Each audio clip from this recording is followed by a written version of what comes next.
Et donc, je reviens à la question, ce qui serait bon pour moi, ce serait trouver un lien entre la première question que j'ai traitée jusqu'à maintenant et cette seconde question à laquelle j'arrive, sur la tonalité des deux modes d'existence. Or, je crois qu'en effet, quelque chose nous fait passer très rigoureusement de la première à la seconde question. Car, dans la perspective de la première question, j'ai bien essayé de montrer que toute puissance était en acte.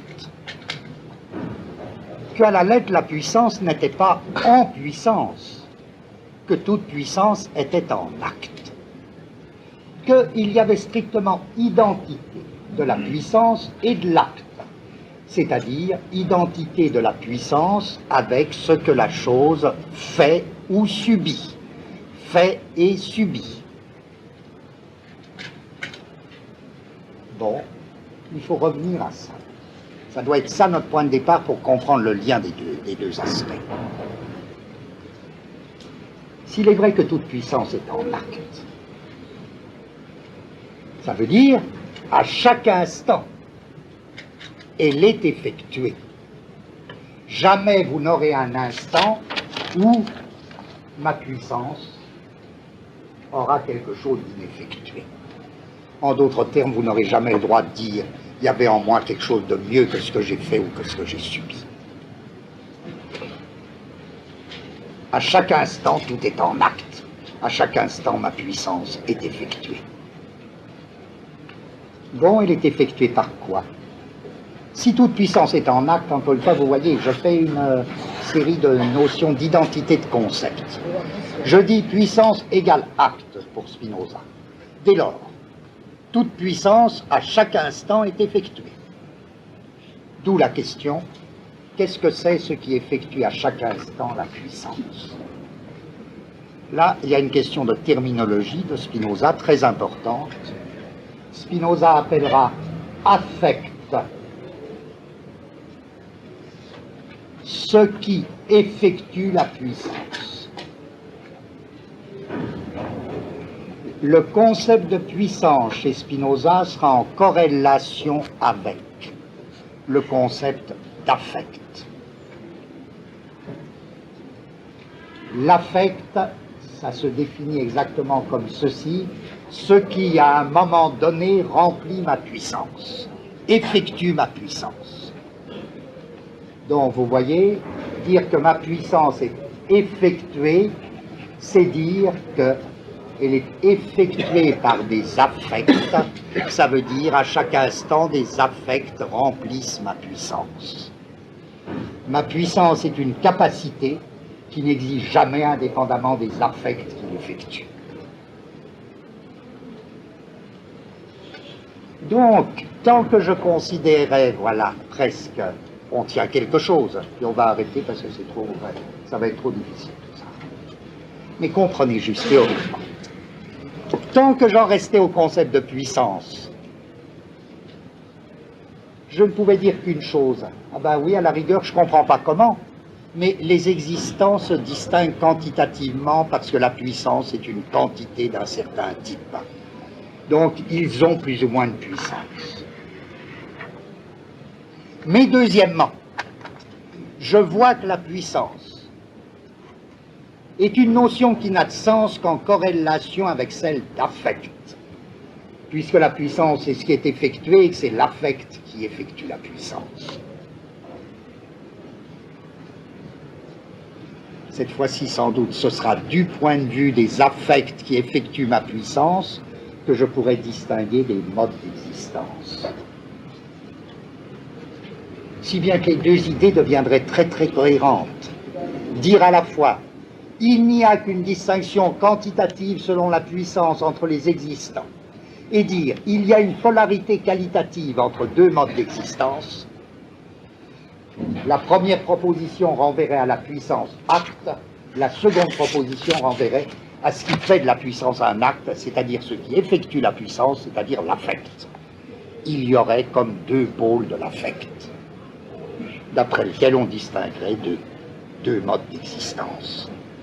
Mais l'affect, à chaque moment, remplit ma puissance et l'effectue. Qu'est-ce que ça veut dire, ça? L'affect à chaque moment remplit ma puissance et l'effectue. Et là, Spinoza insiste beaucoup sur des choses, alors il tient énormément à la vérité littérale de ça. Bon, et ben, voilà, un aveugle, quoi, un aveugle, alors, bon. Voilà. C'est pas quelqu'un qui a une vue potentielle. Là aussi, il n'y a rien qui soit en puissance et non effectué. Tout est toujours complètement effectué. Ou bien il n'a pas de vue du tout, c'est-à-dire il n'a pas la puissance de voir. Ou bien il a gardé des sensations lumineuses très vagues et très floues. Et c'est les affects qui effectuent sa puissance telle qu'elle est, c'est tout. Il y a toujours effectuation de la puissance. Simplement, voilà, ça n'empêche pas. Donc vous comprenez bien cette idée de l'affect. L'affect, c'est ce qui vient remplir ma puissance. Je peux, bon, je me définis par un pouvoir, une puissance. Les affects, c'est à chaque moment ce qui remplit ma puissance. Alors l'affect, ce sera quoi? Ça peut être des perceptions. Par exemple, des perceptions lumineuses, des perceptions visuelles, des perceptions auditives. C'est des affects. Ça peut être des sentiments. C'est des affects aussi. L'espoir, le chagrin, l'amour, la haine, la tristesse, la joie. C'est des affects. Les pensées sont des affects. Ça effectue ma puissance aussi. Donc je m'effectue sous tous les modes, perception, sentiment, concept, etc. Tout ça, c'est des remplissements, des effectuations de puissance. Alors peut-on dire, et qu'est-ce que veut dire que les affects ont deux pôles?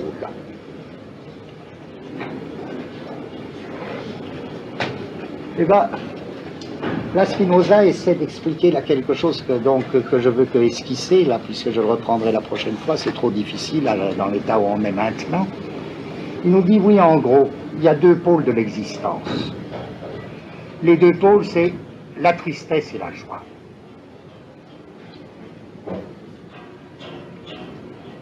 La tristesse et la joie. C'est ça les deux affects de base. Il fait toute une théorie des passions où la tristesse et la joie sont les deux affects de base. C'est-à-dire tous les autres affects dérivent de la tristesse et de la joie. Or, comment se distinguent ces deux affects de tristesse et de joie? Comprenez, là, c'est juste là que ça devient, il y a une petite difficulté. Alors, il faut la vivre. Quand c'est difficile à penser, il faut essayer de le vivre. Il nous dit, tous les deux, les tristesses comme les joies, effectuent ma puissance, c'est-à-dire remplissent mon pouvoir. Ça remplit mon pouvoir, ma puissance. Ça l'effectue, et ça l'effectue nécessairement. Au moment où j'éprouve tel affect, il n'est pas question que ma puissance puisse être effectuée d'une autre façon. L'affect qui vient, lui, c'est lui qui remplit ma puissance, c'est un affect, c'est comme ça. Vous ne pourrez pas dire, ah, quelque chose d'autre aurait pu arriver. Non, c'est ça qui remplit votre puissance. Votre puissance, elle est toujours remplie, mais par des affects variables. Je suppose que ce soit une tristesse qui vous remplisse, qui remplisse votre puissance. Qu'est-ce qui se passe? Voilà l'idée très curieuse. La tristesse, elle remplit ma puissance, mais elle la remplit de telle manière que cette puissance diminue. Elle diminue. C'est ça qu'il faut comprendre. Je veux dire, cherchez pas une contradiction. Il y a des manières. Ma puissance est supposée, vous comprenez, je vais procéder par ordre. Ma puissance est supposée être une certaine quantité de puissance. Elle est toujours remplie. Deuxième proposition, elle est toujours remplie. Troisième proposition, elle peut être remplie par des tristesses ou des joies. C'est les deux affects de base. Quatrième proposition. Quand elle est remplie par de la tristesse, elle est complètement effectuée, mais elle est effectuée de manière à diminuer. Quand elle est remplie par des joies, elle est effectuée de manière à augmenter. Pourquoi, ça, on verra, on essaiera de voir la prochaine fois pourquoi il dit tout ça. J'essaie de dire ce qu'il dit pour le moment, ou ce qui me semble bien qu'il dit.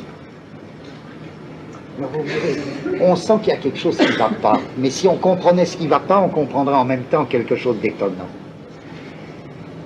Il nous dit à chaque instant, ma puissance est tout ce qu'elle peut être, elle est toujours effectuée, mais elle est effectuée par des affects dont les uns la diminuent, les autres l'augmentent. Cherchez bien, il n'y a pas contradiction. Il y a plutôt un étonnant mouvement de pensée, parce que là aussi, c'est bien, quand je disais tout concept philosophique a plusieurs épaisseurs, à plusieurs niveaux, jugez-le à un niveau, et puis vous n'aurez pas épuisé, il y a un autre niveau. Au premier niveau, je dirais Spinoza nous dit, et il faut bien procéder du plus simple au plus compliqué, il faut bien, et dans tous les arts on fait comme ça, ou dans toutes les sciences on fait comme ça. Spinoza à un premier niveau nous dit, je définis les choses, les êtres, etc. par une quantité de puissance. Et il ne veut pas en dire trop, il ne peut pas s'expliquer complètement. Et le lecteur comprend tout seul que cette quantité de puissance est comme une quantité absolue pour chacun. Deuxièmement, il dit ce qui remplit la puissance à chaque instant, c'est des affects, ou de tristesse ou de joie. Troisièmement, or, les affects de tristesse effectuent ma puissance de telle manière que ma puissance est diminuée, les affects de joie effectuent la puissance de telle manière que la puissance est augmentée. Qu'est-ce qu'il est en train de nous dire? C'est comme s'il parlait. Écoutez bien, il parle par ma bouche. Voilà. Il vous dit,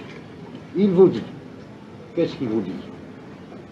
Il vous dit, j'avais bien été forcé de faire dans ma première proposition comme si la puissance était une quantité fixe. Mais en fait, et c'est déjà par là que la puissance est une quantité très bizarre, la puissance n'existe que comme rapport entre des quantités. La puissance en elle-même n'est pas une quantité, c'est le passage d'une quantité à une autre. Ça devient très très fort, je crois. C'est le passage d'une quantité à une autre. Je dirais à la lettre, là j'invente un mot parce que j'en ai besoin, c'est une quantité transitive. C'est une quantité de passage. Dès lors, si la puissance est une quantité de passage, c'est-à-dire c'est moins une quantité qu'un rapport entre quantités, il est bien forcé que ma puissance soit nécessairement effectuée, mais que quand elle est nécessairement effectuée, elle ne peut être effectuée que dans un sens ou dans l'autre, c'est-à-dire de telle manière qu'en tant que passage, elle soit passage à une plus grande puissance ou passage à une plus petite puissance. C'est beau ça, c'est bien. Je veux dire, là il vit quelque chose de très profond concernant ce qu'il faut appeler puissance. Donc être une manière d'être, c'est précisément être un passage. Être un mode, une manière d'être, c'est ça. La puissance n'est jamais une quantité absolue, c'est un rapport différentiel. C'est un rapport entre quantités, de telle manière que l'effectuation va toujours dans un sens ou dans l'autre. Dès lors, vous aurez deux pôles de l'existence, vous aurez deux modes d'existence. Exister sur le mode où je remplis ma puissance, j'effectue ma puissance dans de telles conditions que cette puissance diminue, et l'autre mode d'existence, exister sur un mode où j'effectue ma puissance de telle manière que cette puissance augmente. Alors, je voudrais que vous réfléchissiez, ça reste très abstrait, j'essaierai d'être plus concret la prochaine fois, que vous réfléchissiez, que ça tourne dans votre tête.